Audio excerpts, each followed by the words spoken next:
শুভ সকাল, সবাইকে আমন্ত্রণ জানাচ্ছি এখন টিভির স্বাস্থ্য বিষয়ক নিয়মিত আয়োজন আরোগ্য নিকেতনে। আজ আমরা কথা বলবো জাতীয় পে স্কেল এবং স্বাস্থ্য খাতে বেতন কাঠামো। এই আলোচনার জন্য আমাদের স্টুডিওতে আজকে উপস্থিত আছেন ডাক্তার মোহাম্মদ জহিরুল ইসলাম শাকিল, নবনির্বাচিত মহাসচিব, ডক্টরস অ্যাসোসিয়েশন অব বাংলাদেশ।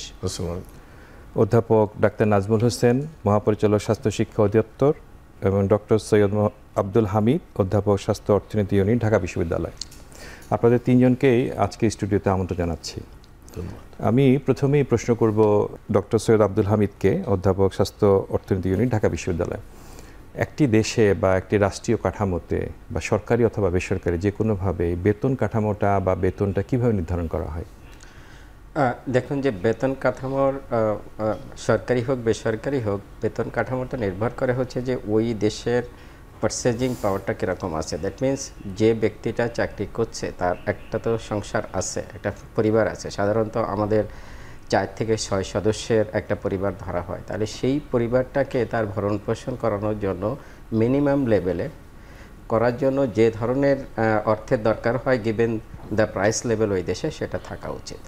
এইটার সাথে যদি প্রাইভেট সেক্টরের কথা ধরা হয় বা পাবলিক সেক্টর যেখানেই হোক, সেটা হচ্ছে প্রোডাক্টিভিটির একটা সম্পর্ক থাকে। তার মানে হচ্ছে যে সে যে বেতনটা পাইলো সেটা যেন রাষ্ট্রকেও সেই রকমের কন্ট্রিবিউশন করতে পারে। দ্যাট মিনস সেটা সার্ভিস হোক বা যে কোনো জায়গা হোক, সেই কন্ট্রিবিউশনটা যেন জিডিপিতে তার অ্যাড হয়। সো মূলত হচ্ছে এটা হচ্ছে বেসিক প্রিমিস, যে চাকরি করছে সে এবং তার পরিবারের যে ওয়েলফেয়ারটা যেন নিশ্চিত হয়, এবং সাথে সাথে সে যে কন্ট্রিবিউশনটা প্রতিষ্ঠানে বা রাষ্ট্রে করবে সেটাও যেন উর্দি হয়, যাতে ওইটা জিডিপির একটা অংশ হয়ে দাঁড়ায়।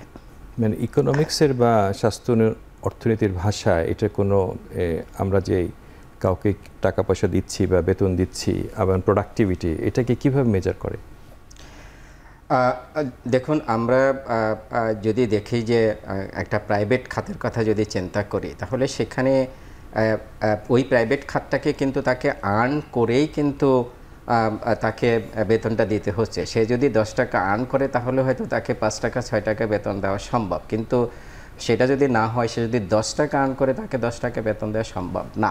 তো এটা প্রাইভেট খাতে এটা মেটিকুলাসলি দেখা হয়, কারণ যেহেতু তাদের আর্নিং দিয়েই তাদের কর্মকর্তা কর্মচারীদের বেতন ভাতা দিতে হয়, তাদের সেখানে প্রফিট থাকতে হয়, তাদের ট্যাক্স ব্যাট দিতে হয়, অনেক কিছু সেখান থেকে করতে হয়। সো এটা ডেফিনেটলি প্রাইভেট সেক্টর সেটা হলো প্রোডাক্টিভিটির সাথে মিলিয়ে এটা তাদের করতে হয়। এখন কোয়েশ্চেন যে এটা সরকারি খাতের ক্ষেত্রে ঠিক সেইভাবে দেখা হয় না যে আসলে প্রোডাক্টিভিটি কত, কারণ সরকারি খাতে ওইটা দেখারও সুযোগটা অনেকটা কম। কিন্তু মোটামুটি দাগে কিন্তু এটার সাথে একটা রেলিভেন্স আছে যে বেতন বাড়াতে গেলে নিশ্চয়ই আমাকেও কন্ট্রিবিউট করতে হবে, যে আমি আসলে কতটুকু কন্ট্রিবিউট করতে পারছি। কিন্তু পাশাপাশি ওইটা জিনিসটা তার জন্য মিনিমাম যে জীবনযাত্রা সেটা যেন নিশ্চিত হয়, যে একজন লেভেল অনুযায়ী যে কাজ করছে তার তো একটা লেভেল আছে, সামাজিক বা চাকরির একটা লেয়ার আছে, সেই লেয়ার অনুযায়ী প্রোডাক্টিভিটির একটা সম্পর্ক নিশ্চয়ই আছে। রাইট। কারণ আমরা ধরেন পড়াশোনা করা একই মানুষকে একই জায়গায় দিচ্ছি এবং এটাকে অ্যাসেস করছি যে ওই লোকটা ওই পদের জন্য যোগ্য কিনা। প্রোডাক্টিভিটির সাথে ডেফিনেটলি প্রোডাক্টিভিটির সাথে এটা থাকা উচিত, এটা রেলিভেন্সটা আছে, কিন্তু সরকারি কাঠামোতে সেই প্রোডাক্টিভিটির ওই জায়গাটা যে মেটিকুলাসলি দেখা হয় সেটা দেখা হয় না। কিন্তু একটা রেলিভেন্স থাকা উচিত, এবং পে কমিশন যখন এটা করে সেই জায়গাগুলোতে খেয়াল রাখা দরকার আর কি। অধ্যাপক ডক্টর নাজমুল হোসেন, আপনি মহাপরিচালক স্বাস্থ্য শিক্ষা অধিদপ্তর হিসেবে আছেন। স্বাস্থ্য খাত কিন্তু সরকারি, একজন মহাপরিচালক কিন্তু শুধুমাত্র যে সরকারি অংশ দেখবেন তা না, বেসরকারি অংশ তার দায়িত্বের অংশ কিন্তু। যেমন সব প্রাইভেট মেডিকেল কলেজগুলো আপনি দেখে থাকেন, ওনাদের শিক্ষকদেরটা দেখে থাকেন, অন্যদেরটা দেখে থাকেন। তো যে ধরনের শিক্ষা বা কারিকুলাম আমরা তৈরি করি বা যার কারণে এই পড়াশোনার ভিত্তিতে তো এক একজনের জন্য বেতন ভাতার কাঠামো কিন্তু ভিন্ন ভিন্ন যোগ্যতার ভিত্তিতে ভিন্ন ভিন্ন হয়ে থাকে, অ্যাটলিস্ট আমরা এরকমই দেখতে পাচ্ছি। এক্ষেত্রে স্বাস্থ্যখাত সংস্কার কমিশনেরও বেশ কিছু প্রস্তাবনা আছে, যে পুরা স্বাস্থ্যখাতকে একটা রিফর্ম প্রপোজাল আছে, যে একটা জুডিশিয়াল সার্ভিস ক্যাডারের মতো করে পরিবর্তন করার প্রস্তাবনা আছে। আপনারা এই নিয়ে কী ভাবছেন? ধন্যবাদ। আপনি জানেন যে স্বাস্থ্য শিক্ষা অধিদপ্তরের আওতাধীন দেশে মোট 110টি মেডিকেল কলেজ রয়েছে। তার মধ্যে 37টি হচ্ছে সরকারি মেডিকেল কলেজ, 67টি বেসরকারি মেডিকেল কলেজ, এবং 6টি মেডিকেল কলেজ আছে যেটা প্রত্যক্ষ বা পরোক্ষভাবে সামরিক বাহিনীর মেডিকেল কলেজ। এই 110টি মেডিকেল কলেজ পরিচালিত হয়ে থাকে। সরকারি মেডিকেল কলেজগুলোর সামগ্রিক দায়িত্ব সরকারের, কিন্তু বেসরকারি এবং অন্যান্য যে মেডিকেল কলেজ যেগুলো আছে সেগুলো হয়তো পরিচালনার দায়িত্ব সরকার পালন করে না, কিন্তু তাদের সার্বিক একটা নিয়ন্ত্রণের বিষয় সরকারের কাছে রয়েছে। এখন আমাদের দেশের বিদ্যমান পরিস্থিতিতে এখন চিকিৎসকের যে সংখ্যা রয়েছে এবং প্রতি বছর আমরা যে সংখ্যক চিকিৎসক তৈরি করছি তার মধ্যে একটা ভারসাম্য থাকতে হয়। আপনি জানেন যে এই বিগত বছরে আমরা মেডিকেল কলেজগুলোতে আসন সংখ্যা ছিল 11,500-এর মতো, সরকারি এবং বেসরকারি মিলে। সরকারিটাতে ছিল 5,380, বেসরকারিটা ছিল 6,293, সব মিলে 11,500-এর। তার মানে হচ্ছে প্রতি বছর আমরা 11,000 থেকে 11,500 বা তার চেয়ে কিছু কম হতে পারে নানা কারণে এই পরিমাণ চিকিৎসক আমরা তৈরি করার জন্য মেডিকেল কলেজগুলোতে শিক্ষার্থী নিচ্ছি। এবং যেহেতু এদের শতভাগ তো আর বের হয় না, পাশ করে শেষ পর্যন্ত থাকে না, তারপরে ধরুন একটা উল্লেখযোগ্য অংশ থাকে, 10,500 থেকে 11,000 চিকিৎসক প্রতি বছর এখানে যুক্ত হচ্ছে। এখন এই চিকিৎসকদের যদি আমরা চিন্তা করি তাদের আলটিমেট তারা কোথায় যাবেন, তাদের একটা অংশ সরকারি সার্ভিসে যোগ দেন, এর বাইরের যারা থাকেন তারা কেউ ক্ষুদ্র একটা অংশ দেশের বাইরে চলে যান, আর বাকিরা হয় বেসরকারি প্রতিষ্ঠানগুলোতে, সেটা মেডিকেল কলেজ হোক, বেসরকারি হাসপাতাল হোক, সেখানে কাজ করেন, অথবা নিজে ইন্ডিপেন্ডেন্ট প্রাইভেট প্র্যাকটিশনার হিসেবে কাজ করেন। আপনাকে একটা সম্পর্ক প্রশ্ন করি পাশাপাশি, যে একজন চিকিৎসক ধরুন যে উনি 5 বছর মেডিকেল স্কুলে পড়াশোনা করেন, কলেজে পড়াশোনা করেন, 1 বছর ইন্টার্ন করেন, বাংলাদেশের যত শিক্ষা ব্যবস্থা আছে তার মধ্যে এটা হলো হাইয়েস্ট, মানে কোনো ব্যাচেলার ডিগ্রি এত লম্বা সময় ধরে করা, এটা বাংলাদেশে একটা লম্বা ব্যাচেলার ডিগ্রি, তাই না? একটা ইন্টার্নশিপ সহ 6 বছর, কারণ তাছাড়া সে প্র্যাকটিস করতে পারেন না। আমাদের নার্সদের ক্ষেত্রে বিএসসি নার্স যারা করছেন তারা, বা অন্যান্য যারা বিএসসি করছেন, তো এই যে জিনিসগুলো, যে টেকনিক্যাল নলেজ বা লম্বা সময় ধরে পড়াশোনা, কিন্তু বেতন কাঠামো সরকারি খাতে করতে গিয়ে দেখা যাচ্ছে যে তাদেরকে একই রকমভাবে মূল্যায়ন করা হচ্ছে অন্য আরেকজন কর্মকর্তার মতো। এই বিষয়ে আপনি কি মনে করেন? এটা একটা খুব গুরুত্বপূর্ণ বিষয় আপনি প্রশ্ন উত্থাপন করেছেন। আপনি দেখবেন যে সরকারি বেতন কাঠামো যখন করবে বা সরকারি যে সমস্ত চাকরি আছে এর মধ্যে কিছু আছে টেকনিক্যাল পোস্ট, যেখানে ওই বিশেষ বিষয়ের বিশেষজ্ঞ ছাড়া আর কেউ যোগ দিতে পারবেন না। যেমন বিসিএস স্বাস্থ্য ক্যাডারের যে পদগুলো আছে, অ্যাসিস্ট্যান্ট সার্জন পদগুলো, সেগুলোতে তো একজন প্রকৌশলী অথবা একজন সাধারণ গ্র্যাজুয়েট এসে কখনোই যোগ দিতে পারবেন, এটার জন্য আপনার। কিন্তু আবার অন্যান্য এর বাইরে যে জেনারেল পদগুলো আছে যেগুলো, সেখানে কিন্তু একজন এমবিবিএস ডিগ্রিধারীও যোগ দিতে পারেন। তো এটা একটা বিশেষ পরিস্থিতি। এখন আমাদের যেহেতু এই পদগুলো আমরা চাই যে আমাদের সেরা চিকিৎসকগণ সরকারি সার্ভিসে আসুন এবং তারা দেশকে সেবা দিন, সেক্ষেত্রে আমাদের ওই বিষয়টাও খেয়াল রাখা উচিত যে এদেরকে আমরা যেন অ্যাট্রাক্ট করতে পারি। আমরা একটা জিনিস দেখবেন আপনারা, যে অন্যান্য ক্যাডারের গ্রেড 3 বা গ্রেড 4 পদে যে সকল সুযোগ সুবিধা দেওয়া হয়, হ্যাঁ, যেমন একটা অফিসে আপনি যা সুযোগ সুবিধা পাবেন, সার্বক্ষণিক একটা যানবাহন পাবেন, এগুলো স্বাস্থ্য ক্যাডারে কিন্তু এগুলো দেওয়া হয় না। স্বাস্থ্য ক্যাডারে গ্রেড 3 পদেরও সুযোগ সুবিধা খুবই সীমিত। এটার কারণ হিসেবে ধরে নেওয়া হয় যে যেহেতু স্বাস্থ্য ক্যাডারের গ্রেড 3-র যারা কাজ করেন তারা সবাই ভালো প্রাইভেট প্র্যাকটিস করেন, সেখান থেকে তাদের একটা বিকল্প আয়ের উৎস আছে, সুতরাং এই দাবিগুলো তাদের ক্ষেত্রে হয়তো অতটা জরুরি না। এবং আমরা অতীতে দেখেছি যে চিকিৎসক সংগঠনরা অথবা চিকিৎসকরাও কখনো এই বিষয়গুলো চিকিৎসক সংগঠনকে জিজ্ঞেস করব, তাদের কাছে আছেন, তারা বলবেন। এটা কিন্তু পরোক্ষভাবে একটা বঞ্চনার শিকার হয়ে থাকেন আমরা, এবং আমরা যেহেতু অধিকাংশ চিকিৎসক, আমাদের এই সামনের দিনে দেখা দরকার, এই বিষয়টা অ্যাড্রেস করা জরুরি।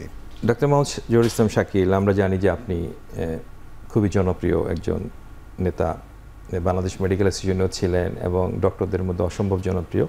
আপনি কি মনে করছেন যে পে কমিশন গঠিত হয়েছে, আমি জানি যে এর মধ্যে আপনি অনেকগুলো কাজ শুরু করেছেন, পুরোপুরি দায়িত্ব নেওয়ার আগে আপনি কাজগুলো শুরু করে দিয়েছেন, এটা একটা খুবই পজিটিভ সাইড। কিন্তু আপনি কি ভাবছেন যে আমাদের ডক্টর নাজমুল বললেন যে বঞ্চনার শিকার হচ্ছে, কিভাবে এটার প্রতিকার করা যায়? আমরা চিকিৎসকরা আসলে বঞ্চনার শিকার। এই পে স্কেলে আমি প্রথম মনে করি যে চিকিৎসকদের একটি আলাদা পে স্কেল হওয়া উচিত, কারণ তারা সরাসরি জনগণের চিকিৎসার সাথে সম্পৃক্ত। আপনি বলছেন যে আমাদের ডিগ্রিটা 5 বছর প্লাস 1 বছর 6 বছর, তারপরে শুধু MBBS পাস করার পরেই তারা থেমে থাকে না, তাদের পোস্ট গ্রাজুয়েশন ডিগ্রি নিতে হয়।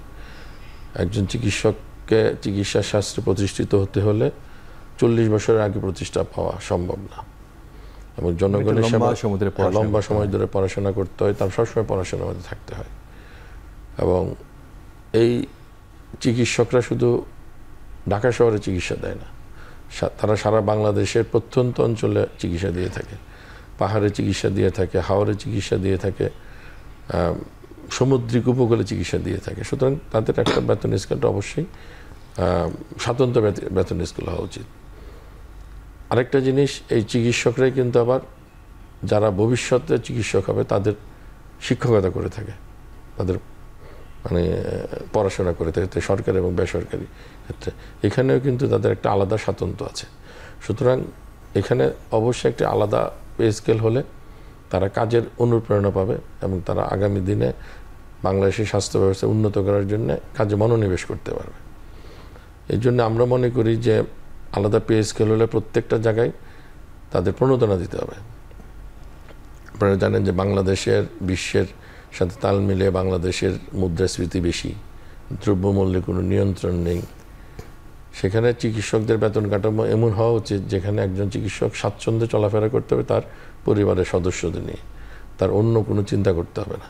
তারপরে প্রত্যন্ত অঞ্চলে আমাদের চিকিৎসকরা যেতে চায় না, তার কারণ হলো প্রত্যন্ত অঞ্চলে, এটা যে শুধু বাংলাদেশে তা না, এটা কিন্তু সব জায়গায়, হ্যাঁ, সারা বাংলাদেশে প্রত্যন্ত যেতে চায় না, কারণ সেখানে তাদের সুযোগ সুবিধার অভাব, প্লাস তাদের কোনো প্রণোদনা নেই।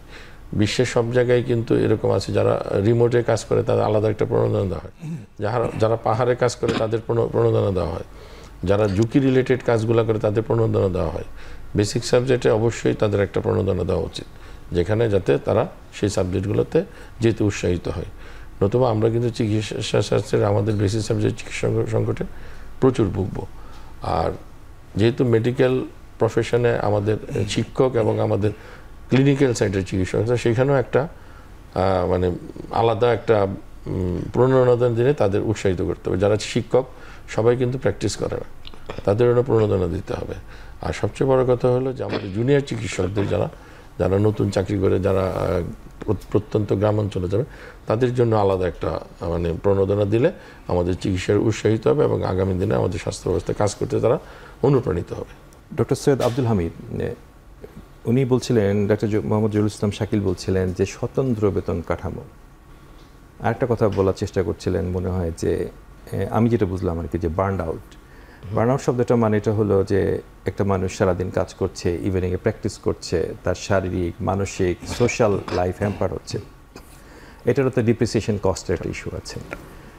অর্থনীতিবিদের দৃষ্টিকোণ থেকে আপনি এই বিষয়টাকে কিভাবে দেখেন? আমি যদি প্রথমটায় আসি, দেখেন যে আপনার স্বতন্ত্র বেতন কাঠামোর কথা যেটা বলেন, সেটা হচ্ছে যে হ্যাঁ, মানে আমরা যে আলাপটা করছি সেটা হচ্ছে যে ন্যাশনাল একটা পে স্কেলের মাধ্যমে, যেহেতু এখনও পর্যন্ত আমাদের মেডিকেল প্রফেশনটা বাংলাদেশ সিভিল সার্ভিসের পার্ট, তো সিভিল সার্ভিসের এক একটা ক্যাডারে এক এক রকম বেতন স্কেল তৈরি করে এবং সেটা ইমপ্লিমেন্ট করার যে ঝামেলা আছে সেটা রাষ্ট্রের কাঠামোতে একটু ডিফিকাল্ট হয়ে পড়ে। সেই জন্য যদি এটা আলাদা একটা স্বতন্ত্র বেতন মানে একটা ইয়ে থাকে, বাংলাদেশে কি এরকম আছে স্বতন্ত্র বেতন কাঠামো? কারো আছে না, কারণ নাই।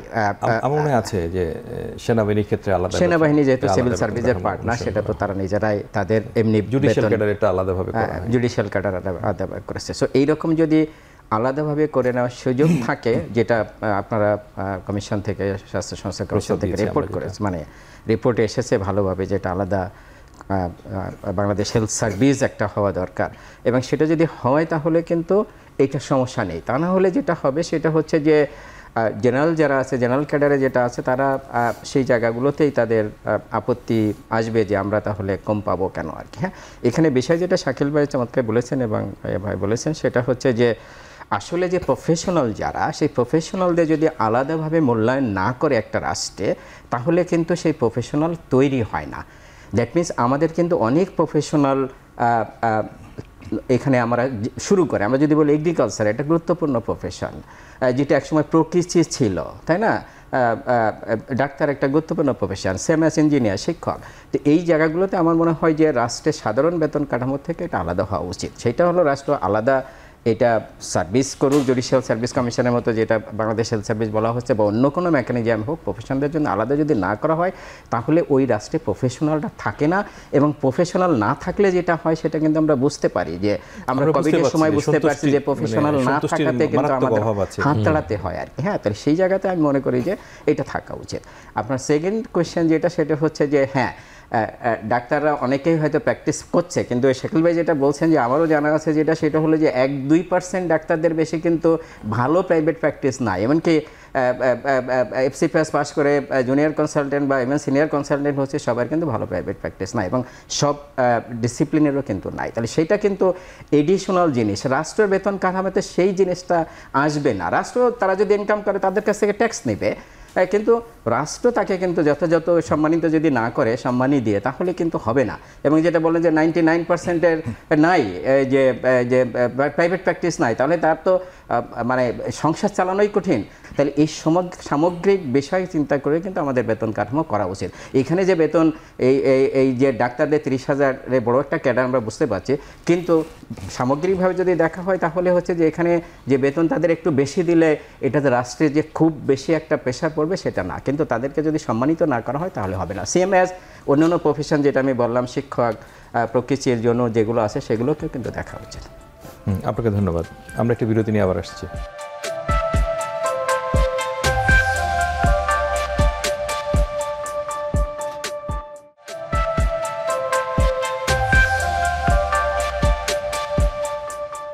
অধ্যাপক ডক্টর নাজমুল হোসেন, স্বাস্থ্যগত সংস্কার কমিশন প্রস্তাব দিয়েছে একটা স্বতন্ত্র স্বাধীন স্বাস্থ্য সার্ভিসের জন্য, এবং এখানে অনেকগুলো পদের কথা বলেছে। যেমন আপনি জানেন যে আমরা 3টা ভাগে বিভক্ত করতে, জনস্বাস্থ্য একটি, স্বাস্থ্য শিক্ষা একটি, আরেকটি হলো সেবা একটি। এই 3টে ভাগে আমরা মনে করছি এটা জরুরিভাবে করা দরকার। আমরা অনেক স্টেক হোল্ডারদের সাথে মিটিং করেছি, আমরা মনে করছি এটাই প্রয়োজন। এবং একইভাবে 3জন ডিজির কথা আমরা বলেছি এটা গ্রেড 1-এ একেবারে রেগুলার হতে হবে, যেটা কিন্তু কখনো আমরা দেখেছি যে রেগুলার হয় না, সবসময় চলতি দায়িত্ব দিয়ে চালানো হয়। তারপরে হলো একই রকমভাবে সচিব, সিনিয়র সচিব পদমর্যাদাদের 3জনকে একই রকমভাবে জনস্বাস্থ্য একজন, স্বাস্থ্য শিক্ষা একজন, জনসেবা একজন, একই রকমভাবে করার জন্য বলা হয়েছে। তার উপর একজন মুখ্য সচিবের করা হয়েছে। এগুলো বলার উদ্দেশ্যটা হলো যে পুরো কাঠামোটা সন্তুষ্টি অর্জন করা দরকার। আমরা শুধুমাত্র চিকিৎসকদেরকে চাপ প্রয়োগ করছি যে তাদেরকে এটা করা হবে, তাতে করে কিন্তু তারা কিন্তু জনগণকেও সন্তুষ্ট করছে না, তারা নিজেরাই তো সন্তুষ্ট না, যার কারণে জনগণও সন্তুষ্ট করতে পারছে না।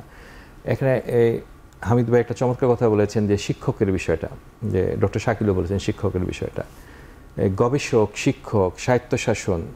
আমরা প্রস্তাবনা দিয়েছি 8টি মেডিকেল কলেজকে, প্রথম যারা পুরনো মেডিকেল কলেজকে স্বায়ত্তশাসন দেওয়ার জন্য। তো এই ব্যাপারে কি কতখানি অগ্রগতি হয়েছে আপনাদের ক্ষেত্রে? আপনারা কি কিছু প্রস্তাবনা দিয়েছেন এর মধ্যে? ধন্যবাদ।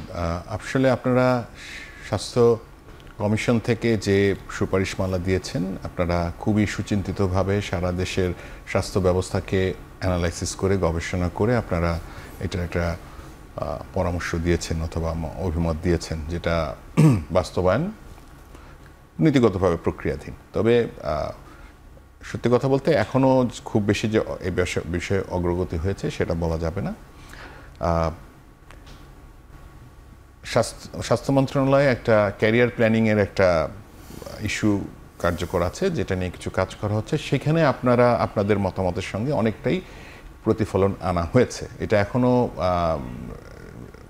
মানে কাজ হচ্ছে, এটা এখনও পুরোপুরি চূড়ান্ত হয়নি, কিন্তু সেটা করবার সময় আপনাদের কমিশনের যে মতামত সেটা রিফ্লেক্ট করার চেষ্টা করা হয়েছে। ওখানে 3টা স্বতন্ত্র সোপান, একটা স্বাস্থ্য সেবার জন্য ক্লিনিক্যাল সার্ভিসেস, একটা হচ্ছে মেডিকেল এডুকেশন স্বাস্থ্য শিক্ষার জন্য, এবং আরেকটা হচ্ছে জনস্বাস্থ্য এবং স্বাস্থ্য প্রশাসন, এইরকম। এবং এই 3টা সোপানের মধ্যে পারস্পরিক সম্পর্ক কোন লেভেল থেকে, যেমন একজন অ্যাসোসিয়েট প্রফেসর আছেন, উনি কি আবার সিনিয়র কনসালটেন্ট হতে পারবেন, অথবা একজন সিনিয়র কনসালটেন্ট যদি অ্যাসোসিয়েট প্রফেসর হতে চান তাহলে কি হবে, এগুলো নিয়ে বিস্তারিত একটা কাজ চলছে। এটা প্রক্রিয়াধীন। হয়তো এটা যদি সমাপ্ত হয় তাহলে এটার প্রতিফলন দেখতে পাবে। আর আমার বন্ধু শাকিল এবং আব্দুল হামিদ ভাই যে বিষয়গুলো উত্থাপন করেছেন তার মধ্যে একটা আপনিও বলেছেন, সেটা হচ্ছে প্রণোদনার বিষয়টা। প্রণোদনায় এখন কিন্তু একটা প্রণোদনা বিদ্যমান আছে, কিন্তু সেটা খুব সামান্য।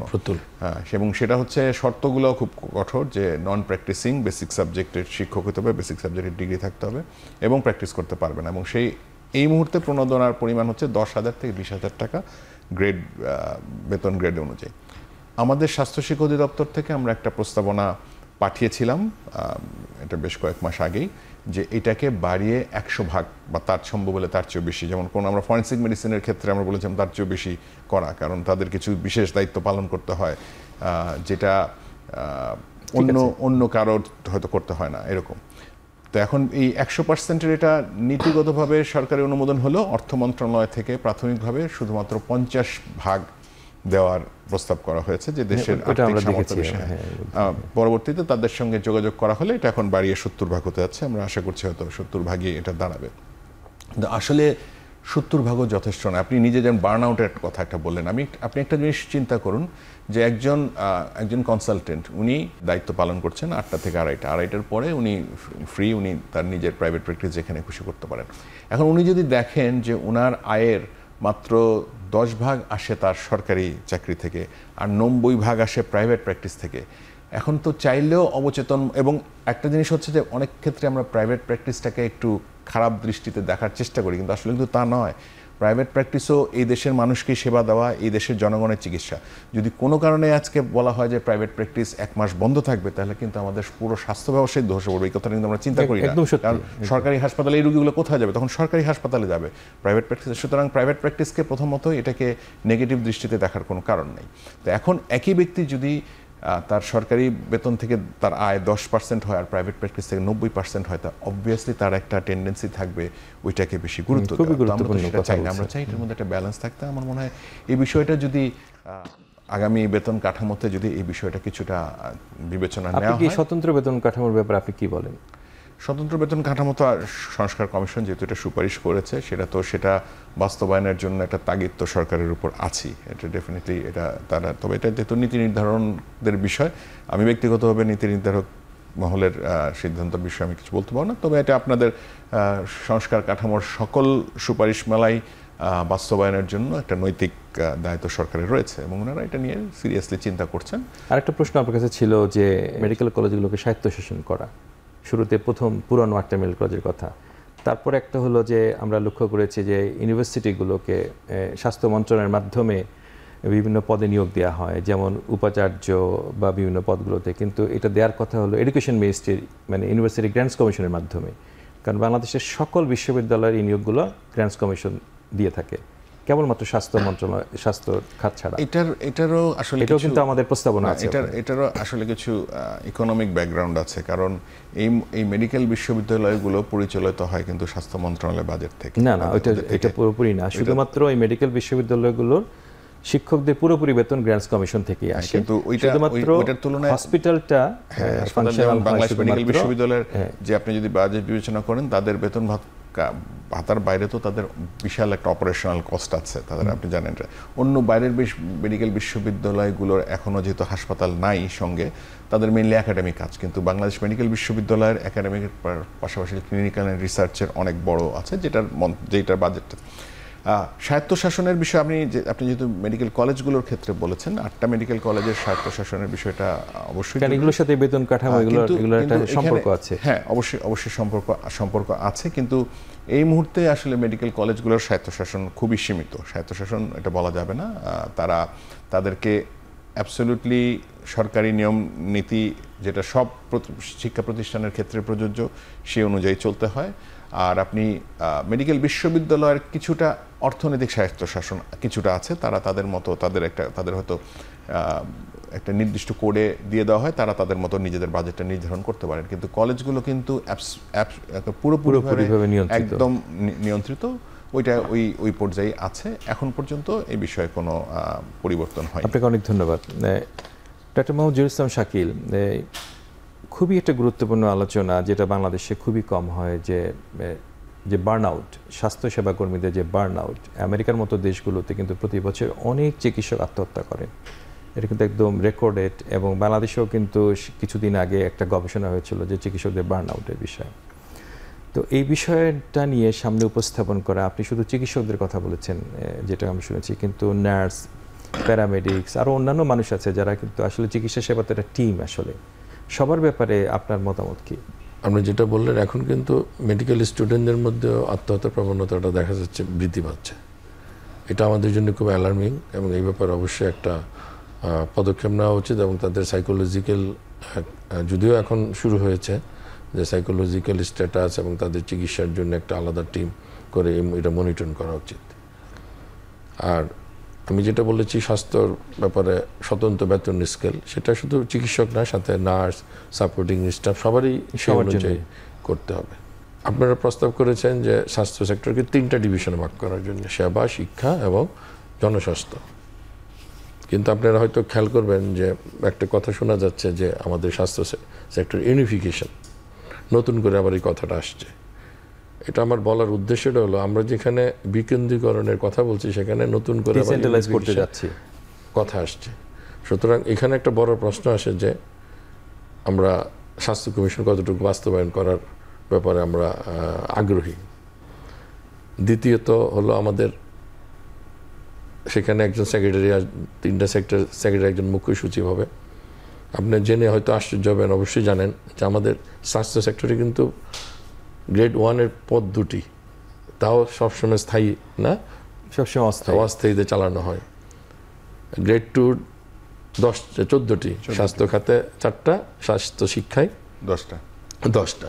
চিকিৎসকদের আগেও দাবি ছিল, বিএমএর দাবি ছিল, আমাদের দাবি ছিল গ্রেড 1-এর পোস্ট বাড়াতে হবে, এবং যারা ডিজি থাকবে তাদের পদোন্নতি দিয়ে স্বাস্থ্য সেক্টরে যে বিভাগীয় সচিব আছে তাদের সেখানে আমাদের চিকিৎসকদের সেখানে দায়িত্ব দিতে হবে। সুতরাং আগামী দিনে আমাদের স্বাস্থ্য ব্যবস্থাকে যদি জনগণের দোরগোড়ায় পৌঁছায় দিতে চাই, তাহলে আমাদের অবশ্যই আরও বিকেন্দ্রীকরণ করা ছাড়া কোনো উপায় নেই। তারপরে সবচেয়ে বড় একটি স্বাস্থ্য ক্যাডার, যেটার প্রায় 35,000-36,000 ক্যাডার চিকিৎসক, তারপরে সাপোর্টিং স্টাফ, বলতে গেলে শিক্ষার পরে স্বাস্থ্য সেক্টরের সবচেয়ে বড় মন্ত্রণালয়। সেখানে আমাদের আরও বিকেন্দ্রীকরণের মাধ্যমে তাদের কাজের পরিবেশ সৃষ্টি করতে হবে। ডক্টর জহুর ইসলাম শাকিল, আমরা একটা বিরতি নিয়ে আবার আসছি।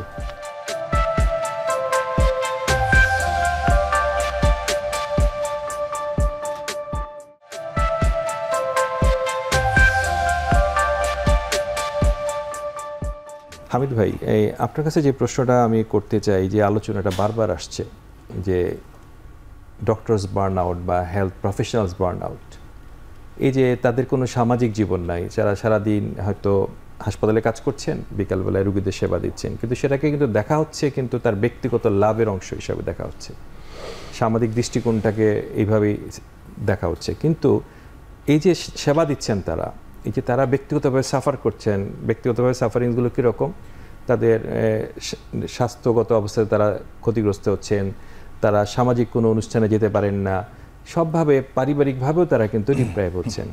এটা অর্থনীতিতে এটাকে কীভাবে ব্যাখ্যা করা যায়? দেখুন, যে বার্নআউট যেটা হচ্ছে, দ্যাট মিনস একজনের কিন্তু একটা প্রোডাক্টিভিটির লেভেল আছে, তাই না? সে একজন মানুষ তো 18 ঘন্টা পরিশ্রম করতে পারে না। তার মানে হচ্ছে তাকে কোথাও না কোথাও কিন্তু তাকে ল্যাকিং আছে তার সার্ভিসের। তার মানে আমরা যদি সরকারি হসপিটালে দেখি যে লোকটা প্রাইভেট হসপিটালে যে 12টা একটা পর্যন্ত কাজ করছে, নিশ্চয়ই সরকারি হসপিটালে কিন্তু সেই সার্ভিসটা সে দিতে পারছে না, অথবা প্রাইভেট হসপিটালেও যে লেভেল অফ এফোর্ট দেওয়ার কথা সেটাও কিন্তু সেটা দিতে পারছে না। আমরা জানি যে আমাদের এখানে কিন্তু বিশ্বমানের ডাক্তার আছে, কিন্তু সেই বিশ্বমানের ডাক্তার থাকতেও আমরা সেই ডাক্তারদের কাছে স্যাটিসফাইড হই না। আমরা সিঙ্গাপুরে বা ইন্ডিয়াতে যে তারা কথা বলতে স্যাটিসফাইড হয়। তার মানে কি, আমাদের এই যে বার্নআউটের গল্পটা যদি না থাকতো, যদি বেশি রুগী দেখার প্রবণতা না থাকতো, বা বেশি সময় দেখে তার সে প্র্যাকটিসে আছে সেটা যদি না থাকতো, তাহলে কিন্তু সে সময় দিতে পারতো এবং সবাই কিন্তু স্যাটিসফাইড হতো, উনি নিজেও স্যাটিসফাইড হতেন এবং যারা পেশেন্ট তারাও কিন্তু জানেন যে আমাদের রিপোর্টের মধ্যে বলা আছে যে কমপক্ষে একজন রুগীকে 10 মিনিট করে সময় দেওয়ার জন্য, কিন্তু আমাদের যেই স্বাস্থ্য অধিদপ্তরের যে ডেটা আছে ওখানে দেখা গেছে যে টোটাল নাম্বার অফ যে কনসালটেশন কিন্তু 18 কোটির মতো, এবং ওখানে দেখা গেছে যে একজন ডক্টর একটা কনসালটেশনে 52 সেকেন্ড করে সময় আসে। এটা হলো বাস্তবতা। তো এই বাস্তবতাকে আপনি উপেক্ষা করে তো সমাধান করতে পারবেন না। Very true, very true, very true. কারণ হচ্ছে যে আপনি উপজেলা হেলথ কমপ্লেক্স হোক, ডিস্ট্রিক্ট হসপিটালে হোক, 300 রোগী আপনার ডাক্তার দেখাচ্ছে, 2 জন দেখাচ্ছে, মানে তাদের দাঁড়ানোর জায়গা নেই। এবং আপনি একজন ডাক্তার যে এসে বেশি সময় রুগীকে দেবে সেটাও দেওয়ার সুযোগ নাই, কারণ অন্য রোগীরা প্রতিবাদ করছে যে কেন এতক্ষণ লাইনে দাঁড়িয়ে আছে। তার মানে এই বাস্তবতা কিন্তু সরকারকে এটা তো নতুন না। এবং আমাদের দেখেন যে হসপিটালে আর্কিটেক্ট যেটা এখনও সেটা ঠিক হয়নি। আমাদের এত আউটপেশেন্ট, কিন্তু সেই আউটপেশেন্টের রুগীদের দাঁড়ানোর জন্য বা তাদের বসার জন্য সেই আর্কিটেকচারাল সেই ডিজাইনগুলো কিন্তু এখনও কিন্তু আমাদের এইসিডি বা আমাদের পিডব্লিউডি সেটা করছে না। তাহলে এটাও কিন্তু একটা ফ্যাক্টর, যে এই যে সময়টা দেওয়া। আর বানানটার যেটা বললেন সেটা হচ্ছে যে এটা নিশ্চয়ই ডাক্তার বা ডাক্তার পরিবারের জন্য কোনোভাবে শোভনীয় নয়। এবং সে কিন্তু আলটিমেটলি যেটা হচ্ছে সেটা হচ্ছে সে তার প্রোডাক্টিভিটি নষ্ট করছে। এবং সে এই ক্ষেত্রে কি কোনো নীতিমালা হওয়া উচিত কিনা? হ্যাঁ, নীতিমালা হওয়া উচিত। এখন এখানে দেখেন যে বার্নআউটের কেসটা যেটা, যদি আমাদের সিস্টেমটা থাকতো, যদি আমরা যেটা শুরুতেই বলার চেষ্টা করছি যে বেতন কাঠামোটা যদি ভালো থাকতো, তাহলে তো কিন্তু অনেকেরই হয়তো এত রাত জেগে বা এতগুলো রুগী দেখে হয়তো তাকে প্র্যাকটিসটা করতে হতো না। সেটা একটা।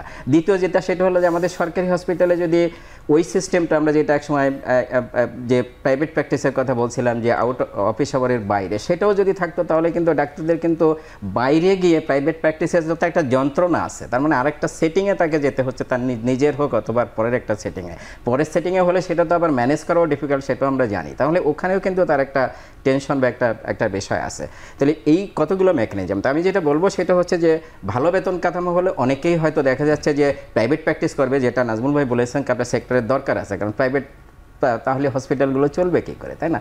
দ্বিতীয় যেটা, সেটা হলো যদি আমাদের যদি ইনস্টিটিউশনাল প্র্যাকটিসের ব্যবস্থাটা থাকতো, একটা চালু হয়েছিল নামকা হস্তে উইদাউট এনি স্ট্রাকচার, যার কারণে বন্ধ হয়ে গেছে। এবং আমরা বলবো যে ওই মডালিটিটাই খারাপ। আসলে মডালিটি খারাপ না, কারণ প্রপার স্ট্রাকচারটা তৈরি করা হয়নি। এবং তারপরে তার যেটা, সেটা হচ্ছে যে, এবং আমি যেটা মনে করি যে প্রাইভেট সেক্টরের ভিতরেও যদি একটা রেফারেল মেকানিজম থাকতো, ধরেন যে একজন ভালো ডাক্তার, নাজমুল ভাইয়ের মতো একজন ভালো ডাক্তার বা ওনার মতো একজন ভালো ডাক্তার, তারা কেন ফার্স্ট কন্ট্যাক্টে রুগী দেখবে? তাদের কেন একটা লেয়ার থাকবে না, যে জুনিয়র কনসালটেন্ট থাকলো, সিনিয়র কনসালটেন্ট থাকবে, তারপর একজন সিনিয়র প্রফেসর সেই রুগীটাকে রেফার রুগী দেখবে? তাহলে কিন্তু ওনার কিন্তু এত বেশি রুগী দেখতে হয় না। এবং উনি যদি একটা রুগীর জন্য 10,000 টাকাও নেন বা 20,000 টাকাও নেন, অনেকে কিন্তু দিতে রাজি, কারণ আমরা সিঙ্গাপুর বা ইন্ডিয়া গিয়ে কিন্তু এর থেকে বেশি পরিমাণ টাকা খরচ করছি। সো এই মেকানিজমগুলো রাষ্ট্রেরও থাকা উচিত এবং আমার প্রফেশনের ভিতরে থাকা উচিত। অনেক ধন্যবাদ অধ্যাপক নাজমুল।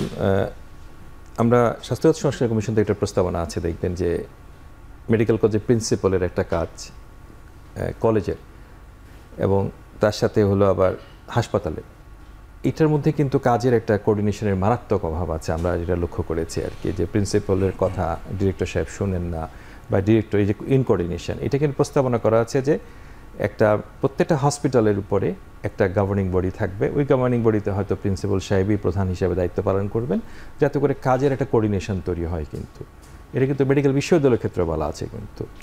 কিন্তু যেহেতু আপনি বিভিন্ন শিক্ষা বিষয়ে যুক্ত আছেন, এই বিষয়গুলোর কার্যকারিতা কিন্তু বা শুরুটাই আমরা লক্ষ্য করছি না। কিন্তু এটা হলো, আপনি দেখেন আমাদের দেশে সার্ভিস হসপিটাল এবং একাডেমিক হসপিটাল এই কনসেপ্টটাই আমাদের নাই।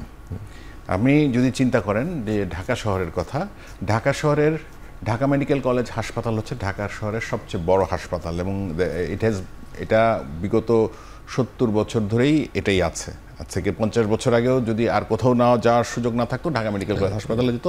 আজকের দিনও যদি আপনি ঢাকার কোনো কথা না পান, শেষমেশ আপনাকে শেষ গতি হচ্ছে ঢাকা মেডিকেল কলেজ হাসপাতাল। ফলে যে সেই হাসপাতালে যেখানে হয়তো 2,500 রুগী থাকার কথা, সেখানে যে কোনো সময় 5,000 বা তার চেয়েও বেশি রুগী থাকছে। এখন আপনি চিন্তা করেন ঢাকা মেডিকেল কলেজ হাসপাতালটা আসলে কি?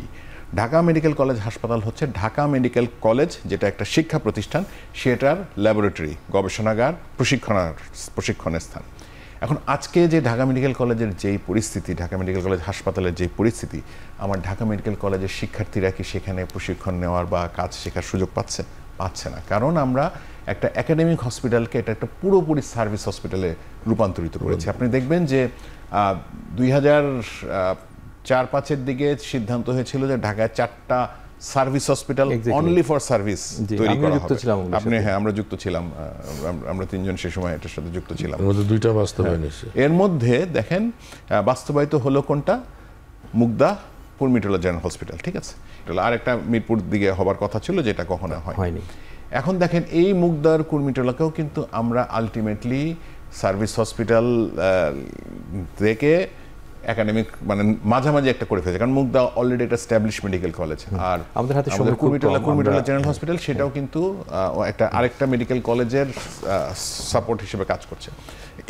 এই কনসেপ্টটা থেকে যতক্ষণ আমরা বের হয়ে না আসতে পারবো, আমাদেরকে ঢাকা মেডিকেল কলেজ হাসপাতালকে শুধুমাত্র ঢাকা মেডিকেল কলেজের শিক্ষার ল্যাবরেটরি হিসেবে যখন আমরা তৈরি করতে পারবো, এটা সেই ক্ষেত্রে আরেকটা বড় হাসপাতাল যেটা তৈরি করা দরকার, যেখানে এই রোগীগুলোকে আমরা ট্রান্সফার করব। অনেক ধন্যবাদ। ডক্টর জহিরুল ইসলাম শাকিল, খুবই একটা গুরুত্বপূর্ণ স্বাস্থ্য খাতের জন্য সেটা বেসরকারি স্বাস্থ্য খাত। বেসরকারি স্বাস্থ্য খাতেও কিন্তু আমরা দেখতে পাচ্ছি যে কোনো জায়গায় কোনো একজন জুনিয়র ডক্টরের বেতন 12,000 এমনও আছে, 16,000 আছে, 18,000 আছে, কোনো জায়গায় 30,000 আছে। মানে আমরা দেখেছি যে সব জায়গার মধ্যে শ্রমিকদেরও কিন্তু একটা মিনিমাম বেতন কাঠামো থাকে কিন্তু, বা অন্যান্য জায়গাতেও আছে কিন্তু আমরা এখানে দেখতে পাচ্ছি যে চিকিৎসকদের ক্ষেত্রে বা অন্যান্য সেবা যারা দিবেন তাদের ক্ষেত্রে কোনো ন্যূনতম বেতন কাঠামো নাই।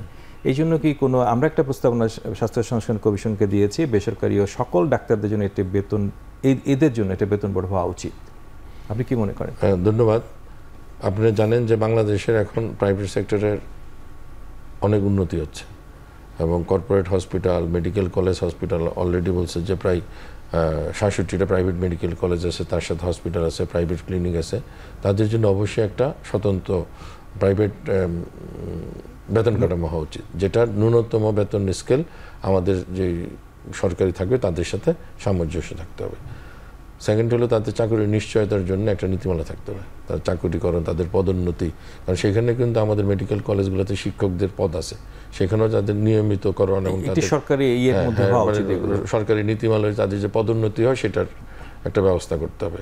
আর সবচেয়ে বড় কথা হলো প্রাইভেট সেক্টরের চাকরির কোনো নিশ্চয়তা নেই, তাদের সেই নিশ্চয়তাটা দিতে হবে, নতুবা তারা সেখানে কাজ করবে না, তারা অন্য জায়গায় শিফট করার চিন্তা ভাবনা করবে। আমরা একটা বিরতি নিয়ে আবার আসছি।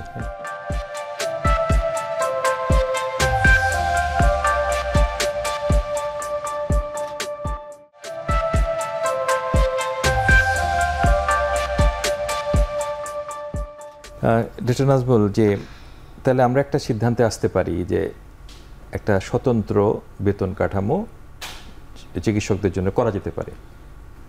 আপনার কি মত এই ব্যাপারে? 1 মিনিটে যদি কিছু বলেন। হ্যাঁ, আমরা তো আসলে এতক্ষণ এই বিষয়গুলো নিয়ে বাস্তব পরিস্থিতিটা আলোচনা করলাম, এবং আমাদেরকে যদি ভালো চিকিৎসকদেরকে সরকারি সার্ভিসে রাখতে হয় তাদেরকে অবশ্যই উৎসাহ দিতে হবে। আর আপনি বার্নআউটের একটা কথা আপনি বারবার প্রসঙ্গে আসছে, সেটা যদি দেখেন আর্থিক প্রতিষ্ঠানগুলো যারা কাজ করে তাদেরকে কিন্তু তাদের একটা ব্লক লিভ নামে একটা সিস্টেম আছে, তাদেরকে বছরে 15 দিন বাধ্যতামূলক ছুটিতে যেতেই হয়। তো আমার মনে হয় যদি আমরা স্বাস্থ্য ক্ষেত্রে যারাই কাজ করেন, সেটা চিকিৎসক হন, নার্স হন, টেকনিশিয়ান হন, যাদেরকে ধরুন স্ট্রেসফুল পরিস্থিতিতে কাজ করতে হয়, তাদের জন্য একটা, যেটা আমাদের এখন শান্তি বিনোদন 3 বছর পর পর পায়, সেটা যদি বছরে একটা সিস্টেম থাকে যে 15 দিনের জন্য তাদেরকে যেতে হবে, এবং ওই সময় প্রাইভেট প্র্যাকটিসও করতে পারবেন না। আপনি যদি প্রাইভেট প্র্যাকটিস করেন তাহলে কিন্তু আপনি বার্নআউট থেকে রিকভারি হবেন না, এটা একটা বিবেচনা থাকতে পারে। আপনি বলেন বার্নআউটের জন্য কোনো নীতিমালা যদি করতে হয় তাহলে কি নীতিমালা করা উচিত? আর এই নিয়ে কি আরো বেশি গবেষণা হওয়া দরকার না? আমার মনে হয় গবেষণা হওয়া দরকার, কারণ বার্নআউটের বিষয়টা সিস্টেমের উপর নির্ভর করছে, আবার সংশ্লিষ্ট যে প্রফেশনাল ডাক্তার বা নার্স যে তার উপর অনেকটা নির্ভর করছে। যেটা নাজমুল ভাই বললেন যে বিনোদনের ছুটি দেওয়া হলো, বাট এটা যদি না হয় তাহলে তো সে ইয়ার হলো না। তো এই জায়গাগুলোতে আমার মনে হয় একটা সরকারি নীতিমালা, এটা আলোচনা সাপেক্ষে বলতে হবে। কিন্তু তার আগে আমি যেটা, ওই যে আপনি বেসরকারি বেতন কাঠামো নিয়ে যেটা বলছেন, ওই জায়গায় আমি একটা কথা বলতে চাই। সেটা হচ্ছে যে হ্যাঁ, একটা যদি বেসরকারি বেতন কাঠামো থাকে এবং হসপিটালগুলো যদি জানে যে আমাকে কিন্তু মিনিমাম এই স্যালারিটা একজন ডাক্তার, নার্স বা একজন টেকনোলজিস্টকে দিতে হচ্ছে, তাহলে কিন্তু সে কোয়ালিটি যে হিউম্যান রিসোর্স সেটা খুলবে। এখন যেটা হয়, যেহেতু যাচ্ছা তাই দেওয়া যায়, কাউকে কম বেশি দেওয়া যায়, সেটা কিন্তু কোয়ালিটি খোঁজে না এবং লো কোয়ালিটিটাকে সে কিন্তু এনগেজ করে। তাহলে কোয়ালিটি ইমপ্রুভমেন্টের জন্য এটা কিন্তু একটা যুগান্তকারী সূচনা হবে যদি এরকম করা যায়। ডক্টর জহিরুল ইসলাম শাকিল, আমরা লক্ষ্য করেছি যে বিভিন্ন হাসপাতালগুলোতে, বিশেষ করে বেসরকারি মেডিকেল কলেজ এবং হাসপাতালগুলোতে অনেক জায়গাতে ডাক্তারদের মাসের পর মাস বেতন বকেয়া আছে। কি করা উচিত? যে কোয়ালিটি সার্ভিস পেতে হলে একজন চিকিৎসককে বা যার যে সাপোর্টিং যারা স্টাফ আছে তাদেরকে অবশ্যই আপনার মানসিকভাবে আপনার একটা স্থিতি দিতে হবে। সেটা কি? তার পরিবার, তার সংসার চলার নিশ্চয়তা। এবং সেটা কোত্থেকে আসে, সেই চাকরি করে তার থেকে যে স্যালারি আসে সেটাতে যেন ওই সংসারের প্রতি মাসটা যেন চলতে পারে, সেই নিশ্চয়তা দিলে সে অবশ্যই সেখানে সে অন্য জায়গায় চিন্তা না করে এখানে সার্ভিস দেওয়ার কথা চিন্তা করবে। তার সাথে আরেকটা আমি বলতে চাই যে আমরা বেতন নিয়ে আলাপ করলাম, আমাদের চিকিৎসা শাস্ত্রে এবং আমাদের হসপিটালের কিন্তু নিরাপত্তার অভাব, এবং আমাদের চিকিৎসকদের এবং সাপোর্টিং স্টাফদের অবশ্যই অবশ্যই কর্মস্থলে তাদের নিরাপত্তার ব্যবস্থা নিরাপদ কর্মস্থলের ব্যবস্থা করতে হবে। ঠিক আছে, অনেক ধন্যবাদ। ডক্টর নাজমুল হোসেন, আপনাকে ওনার প্রশ্নের একটা পরিপ্রেক্ষিতে বলতে চাই যে অনেকে যে বেতন ভাতা দেওয়া হয় না দীর্ঘদিন, মেডিকেল কলেজের শিক্ষকদের দেওয়া হচ্ছে না, বেসরকারি মেডিকেল কলেজের এবং বেসরকারি প্রতিষ্ঠানগুলোতে, স্বাস্থ্য দপ্তরের কি কোনো রোল প্লে করতে পারে?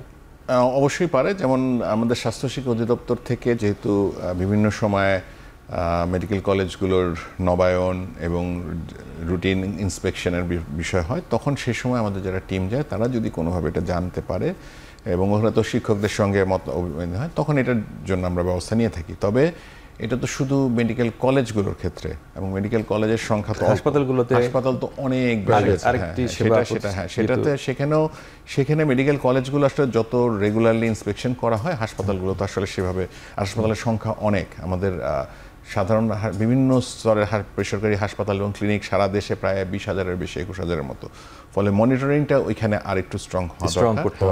এবং আমার মনে হয় যে একটা হেল্পলাইন থাকতে পারে, যেখানে কোনো কারো এই ধরনের অভিযোগ থাকলে উনি সেখানে দাখিল করবেন, তখন এটা অধিদপ্তর হয়তো একটা ব্যবস্থা। আপনাদের তিনজনকে অনেক ধন্যবাদ আজকে আমাদের সাথে যুক্ত হওয়ার জন্য। একটি ব্যতিক্রম ধর্মী আলোচনা আজকে আমরা করেছি, একটা আশা করি সরকারি বিষয়ে মনোযোগ দেবেন। আপনাদের সবাইকে ধন্যবাদ। আপনাকেও ধন্যবাদ। আপনাকে ধন্যবাদ।